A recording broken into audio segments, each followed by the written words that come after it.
August 15 నుంచి మహిళలకు ఉచిత బస్సు పథకం అమలు చేస్తామని తెలిపారు సీఎం చంద్రబాబు నాయుడు. పథకంలో మహిళలకు జీరో ఫేర్ టికెట్ ఇవ్వాలని అధికారులకు సూచించారు. ఉచిత బస్సు ప్రయాణ పథకంపై సచివాలయంలో అధికారులతో సమీక్షించారు ఆయన. ఉచిత ప్రయాణంతో మహిళలు ఎక్కడి నుంచి ఎక్కడికి ప్రయాణం చేస్తున్నారు, వారికి ఎంత మేర డబ్బులు ఆదా అయ్యాయి, 100% ప్రభుత్వం ఇస్తున్న రాయితీ వివరాలు ఆ టికెట్లో పొందుపరచాలని చెప్పారు. ఇందుకు సంబంధించి సాఫ్ట్వేర్ సిద్ధం చేయాలని అధికారులకు ఆదేశించారు.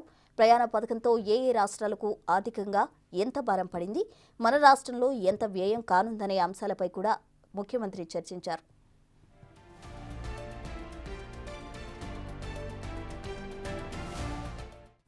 మహిళలకు ఉచిత బస్సు ప్రయాణ పథకంతో ఆర్టీసీకి భారం కాకుండా చూడాలన్నారు సీఎం. లాభాల అర్జునకు ఎలాంటి మార్గాలున్నాయి, ఎటువంటి విధానాలు తీసుకురావాలి అనే దానిపైన కార్యాచరణ రూపొందించాలన్నారు.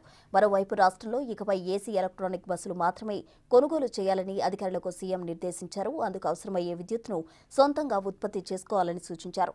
రాష్ట్రంలోని అన్ని ఆర్టీసీ డిపోల్లోనూ ఛార్జింగ్ స్టేషన్స్ ఏర్పాటు చేసే అంశంపైన అధ్యయనం చేయాలని సీఎం స్పష్టం చేశారు.